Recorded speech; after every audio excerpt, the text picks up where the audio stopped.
Hello kids, हम लोग कक्षा 11वीं एनसीईआरटी रसायन विज्ञान का 7वां चैप्टर पढ़ रहे हैं साम्यावस्था। जिसके पिछले वीडियो में मैंने आपको प्रश्नोत्तर में 26वां प्रश्न तक उत्तर बता दिया है। अब हम इसको आगे बढ़ रहे हैं 27वें क्वेश्चन पे। निम्न अभिक्रिया के लिए साम्य स्थिरांक 1024 केल्विन पर 1.6 10 के घात 5 है। ये हाइड्रोजन है, ब्रोमीन है, हाइड्रोजन ब्रोमाइड बन रहा है। और यदि HBr को 10 बार दाब कर एक शील बंद पात्र में लिया गया हो तो सभी गैसों के लिए साम्य दाब की गणना करें। ठीक है, 10 बार दाब लिया गया है। पहले हम रिएक्शन लिख लेते हैं क्या हो रहा है। तो इसको हम उल्टा करते हैं तो HBr जो है H2Br2 में कन्वर्ट होता है। ये भी हो सकता है, सीधा भी लिख सकते हैं। तो शुरू में हमने HBr को लिया है ना, इसलिए हम इस रिएक्शन को HBr से शुरू कर रहे हैं। ठीक है, शुरू में इसके 10 बार लिए तो शुरू में ये 0 0 थे। बाद में मान लो इसमें से 2 x कम होगा तो इसका x और इसका x बनेगा, क्योंकि ये 2 है ना, H2 है और ये Br2 है, जबकि H है और Br है। तो HBr का 2 कम होगा तो इनके 1 1 बनेंगे। ये हम पिछले वीडियोस में भी देख चुके हैं। अब Kp हम क्या लिखेंगे? Kp में हम लिखेंगे इधर का जो भी दाब रहेगा बटा इसका दाब। ठीक है, तो यहां पर आप देखिए कि PH2 PBr2 और PHBr का स्क्वायर। ठीक है, और इसका देखिए, इसका साम्यावस्था स्थिरांक 1.6 10 के घात 5 दिया है, लेकिन वो इस रिएक्शन के लिए है ना। हम इस रिएक्शन को उल्टी दिशा में चला रहे हैं, इसलिए ये 1/1.6 10 के घात 5 है। Kp की वैल्यू दी हुई है, लेकिन ये इस रिएक्शन के लिए दी हुई है। और हम रिएक्शन को ऐसे देख रहे हैं, उल्टा देख रहे हैं। देखिए ना, H2Br2 to HBr, HBr H2Br2 ऐसा है, इसलिए उल्टा है। तो 1.6 लेंगे अपन। तो Kp का मान जो है 1/1.6 10 के घात 5 है, इसको लिख देंगे। ये x है, ये x है, इसको हम लिख देंगे। और ये 10 के -2x का स्क्वायर, क्योंकि ये स्क्वायर नहीं है। अब हम इसको आगे करते हैं। तो चूंकि ये भी ऊपर में x स्क्वायर है, नीचे में भी स्क्वायर है, तो हम इसको कॉमन ले लिए स्क्वायर के फॉर्म में। ठीक है, अब स्क्वायर को यहां से हटाएंगे तो इधर अंडर रूट हो जाएगा। ठीक है, अंडर रूट, तो अंडर रूट करेंगे तो ये 1/400 हो जाएगा ये, और ये स्क्वायर हट जाएगा। ठीक है, अब ये आ गया। अब इसको आगे सॉल्व करते जाइए तो x की वैल्यू आपको मिल जाएगी। अब इतना सॉल्यूशन तो आता ही है आपको, है ना। तो x की वैल्यू आई 0.025।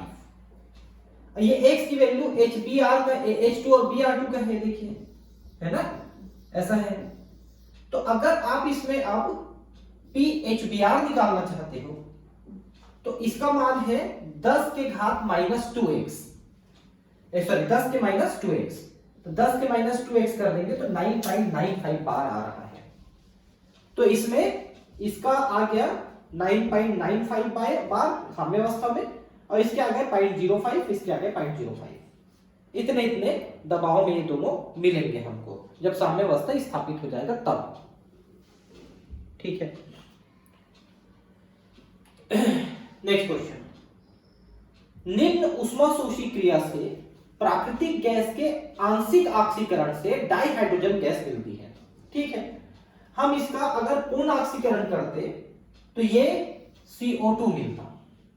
अपूर्ण ऑक्सीडेशन हम किए हैं मीथेन गैस का, तो ये CO और H2 मिला है। उपयुक्त क्रिया का Kp के लिए व्यंजक लिखिए और Kp का मान साम्य मिश्रण का संघनन किस तरह से प्रभावित रहेगा यदि दाब बढ़ाते हैं प्रेरक उपयोग करते हैं। चलिए ठीक है, तो पहले क्वेश्चन का आंसर Kp, तो सीधा सीधा प्रोडक्ट बटा रिएक्टेंट हम लिख देंगे, प्रोडक्ट बटा रिएक्टेंट, है ना।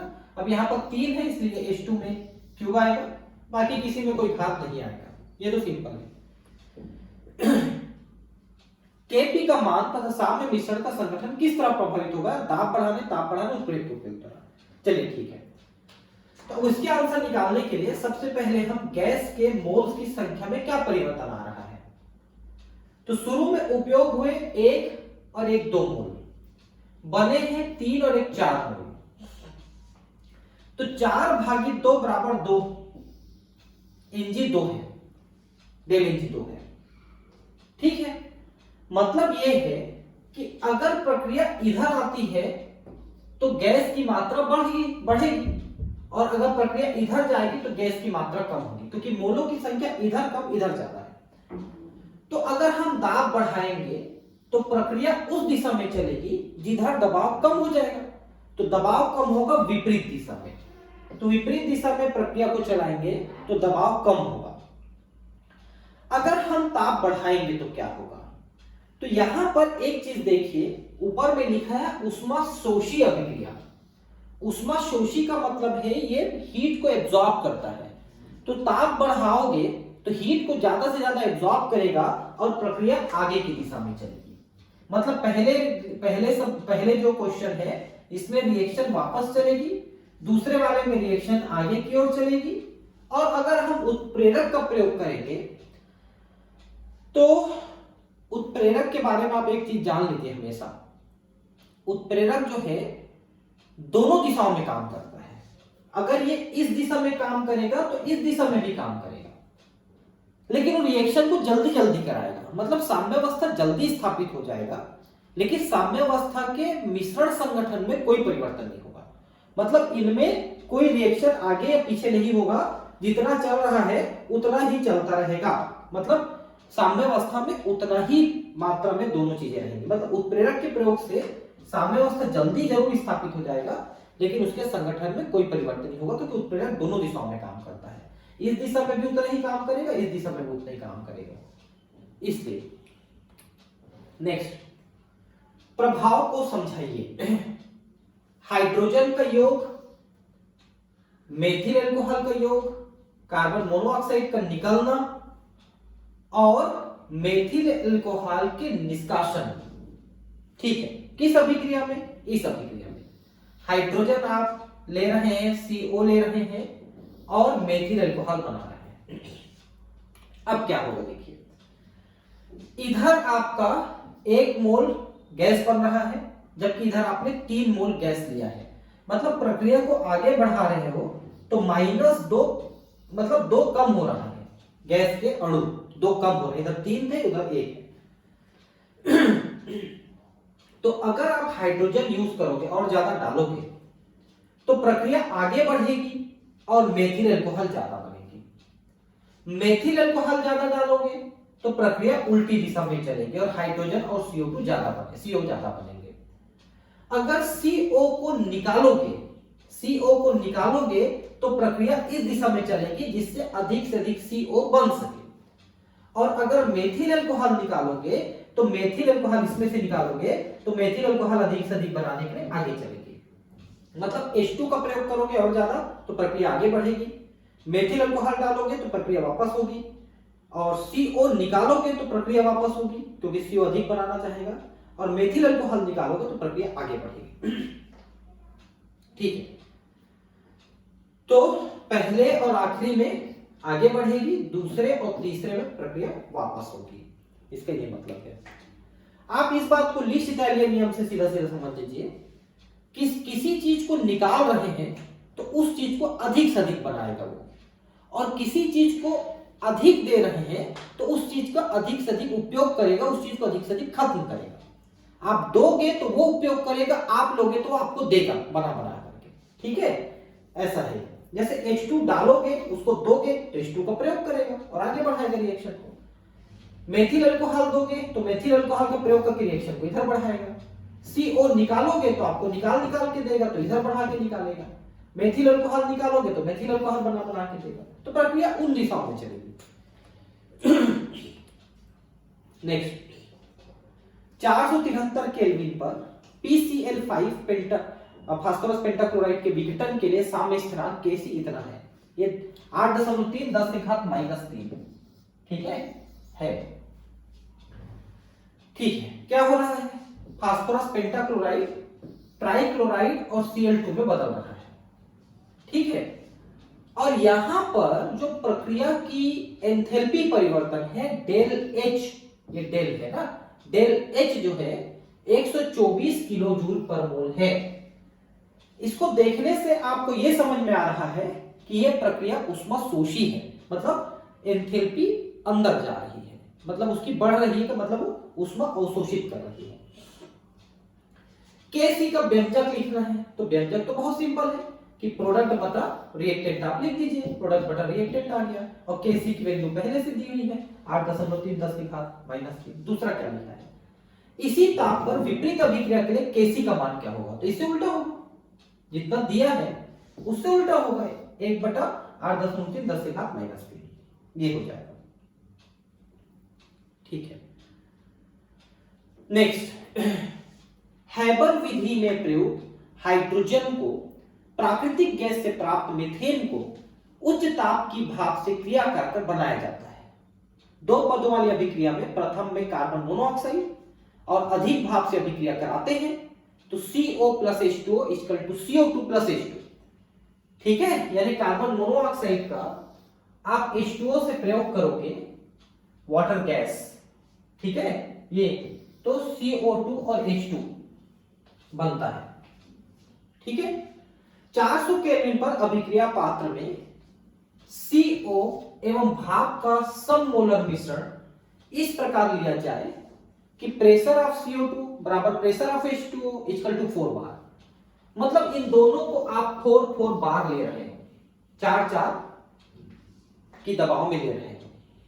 ठीक है, H2 का साम्यावस्था पर आंशिक दाब क्या होगा, 400 केल्विन पर Kp = 10.1। ठीक, पहले रिएक्शन लिख लो कि CO + H2O, CO2 और H2, ये तो रिएक्शन लिखा हुआ है, कोई दिक्कत ही नहीं है आपको।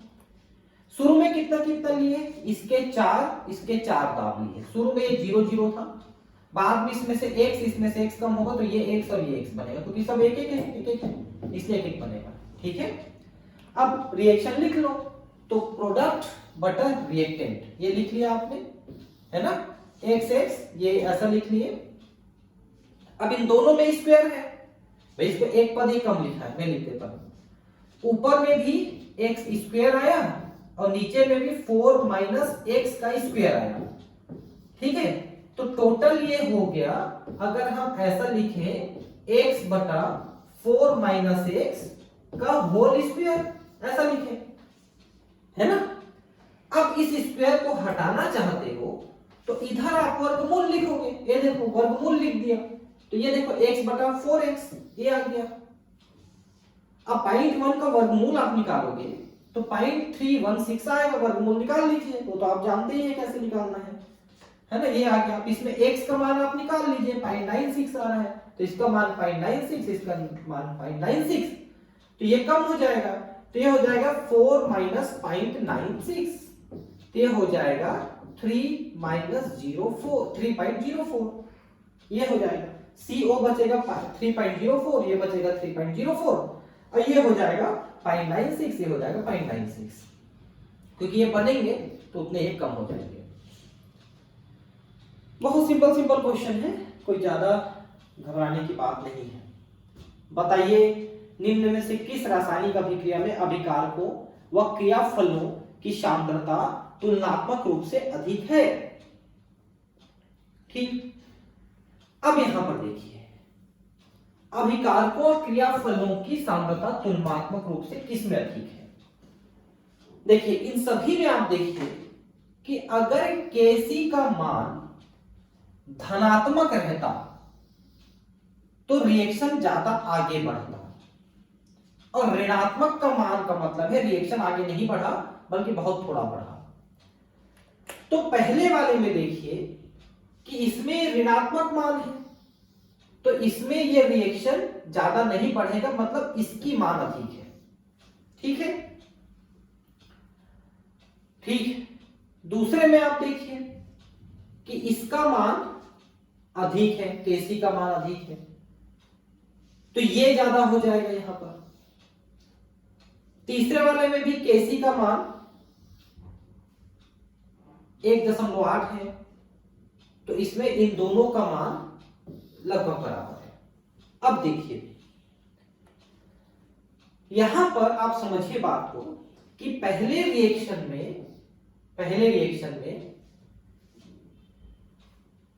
क्रियाकारक की मात्रा ज्यादा है, क्योंकि रिएक्शन ज्यादा आगे बढ़ा ही नहीं, थोड़ा सा बढ़ा बस, तो क्रियाकारक ज्यादा बचा है, ठीक है, और उत्पाद बहुत कम है। तो ये नहीं हो सकता क्योंकि दोनों को बराबर होना चाहिए, ऐसा लिख रहा है। दूसरे वाले में इसका मान बहुत अधिक है, इसलिए यहां पर रिएक्शन पूरा आगे बढ़ जाएगा और इसका मान अधिक हो जाएगा, मतलब यहां पर उत्पाद बहुत ज्यादा है और अभिकारक बहुत कम हो गया। लेकिन तीसरे वाले में इसका मान एवरेज है, मतलब कि ये भी पर्याप्त मात्रा में बना हुआ है और ये भी, मतलब दोनों लगभग आधे आधे मात्रा में पाए जाएंगे, मतलब ये भी बहुत ज्यादा नहीं, ये भी बहुत ज्यादा नहीं। तो तुलनात्मक रूप से अभिकारक और क्रियाफलों दोनों की सांद्रता ज्यादा होना चाहिए, मतलब दोनों अधिक होना चाहिए। तो ये तीसरे वाले में दोनों ही पर्याप्त मात्रा में है, क्योंकि पहले वाले में क्रियाकारक ज्यादा है, दूसरे वाले में क्रियाफल ज्यादा है, लेकिन तीसरे वाले में क्रियाकारक और क्रियाफल दोनों पर्याप्त मात्रा में है, इसलिए आंसर तीसरा वाला आएगा। ठीक है, इस तरह से हुआ। अभिक्रिया 3O2 2 O3, मतलब ऑक्सीजन से ओजोन बन रहा है, दोनों गैस। केसी का मान है 2 × 10⁻⁻50 25 डिग्री पर, मतलब रिएक्शन बहुत कम आगे बढ़ा।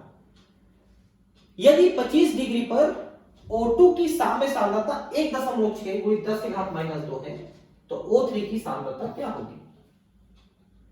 ठीक है, तो दिया हुआ है ना, केसी का मान, प्रोडक्ट बताओ रिएक्टेंट, केसी का मान दिया है और रिएक्टेंट का मान दिया है, आप इसमें वैल्यू रख दीजिए और सॉल्व करिए, तो O3 का मान यहां पर निकल रहा है। ये देखिए O3 का मान आ गया 2.86 10⁻28 मोलर। तो ये तो शुरू से दिख रहा है ना कि केसी का मान बहुत कम है, इसलिए रिएक्शन बहुत कम होगा, तो ओजोन की मात्रा बहुत कम रहेगी। ये देखिए ओजोन की मात्रा कितनी कम है, देखिए इसको सॉल्व कर लेंगे ना आप मेरे हिसाब से। केसी का मान ऑलरेडी दिया हुआ है ना, O3 का मान आपको निकालना है, O2 का मान दिया हुआ है, आप पुट अप किए तो ये आ गया। अब ये आपको सॉल्व करना है ना। यहां पर ये कैसे होगा पता है ना, कि ये जो है -2 गुणित -2 गुणित -2, तो ये हो जाएगा 2 2 में 4 दूनी 8, -8 हो जाएगा ये, और 1.6 का 3 बार होगा, ऐसा आएगा ये। फिर उसका इसके साथ पूरा करोगे, फिर ये देखिए O3 का स्क्वायर है, तो इसमें अंडर रूट किया, ठीक है, अब अंडर रूट किए तो ये आया, ये तो आधा हो जाता है, और इसका अंडर रूट निकाल लीजिए, तो 2.86 आ रहा है। ठीक है, अभिक्रिया कार्बन मोनोऑक्साइड, हाइड्रोजन, मीथेन और H2 सभी गैस है, देखिए ठीक है। 1 लीटर फ्लास्क में सामने में है, इस फ्लास्क में 0.3 मोल CO, 0.1 मोल H2, 0.02 मोल H2O, CH4 का ज्ञात आयतन भी है, तो मिश्रण में CH4 की सांद्रता बताइए। केसी का मान 3.90 है। रिएक्शन किए, लिख दिए जितना जितना दिया है, ठीक है। तो यहां पर शुरू में मतलब जब साम्यावस्था स्थापित हो गई उसके बाद की सांद्रता दी हुई है। केसी का मान आपको रखना है, इनके बटाइए, ये तो लिख दिए आप, ठीक है, ये थ्राइस है इसलिए क्यूब आ गया यहाँ पर, ये भी आपको मालूम है। अब सबकी वैल्यू पुट अप करिए, तो ये x की वैल्यू आपको निकालना है। तो अब इससे आगे तो आप आराम से सॉल्व कर सकते हो कि x की वैल्यू जो है 0.0585 मोलर है, तो जो मीथेन है ये इतना मिलेगा। तो फार्मूले में रखना आना चाहिए, बस एक बार आपको ये बेसिक चीजें समझ में आ जानी चाहिए कि शुरू में या मिश्रण की मतलब साम्यावस्था स्थापित होने पर जब भी पूछा है उस समय क्या स्थिति है उसको आप लिख दीजिए और फार्मूले में डाल दीजिए। फार्मूला तो आपको हमेशा याद रखना है कि इधर को ऊपर लिखना है, इधर को नीचे लिखना है, और सामने में जो भी चीज लिखा है उसको हमको उसके पावर में डाल देना है। ठीक है दोस्तों, अब ये वाले जो प्रश्न है ये अतिरिक्त प्रश्न और दिए हैं आयनिक साम्यावस्था को लेकर के, तो इनको हम नेक्स्ट क्लास में पढ़ेंगे। ठीक है, थैंक यू।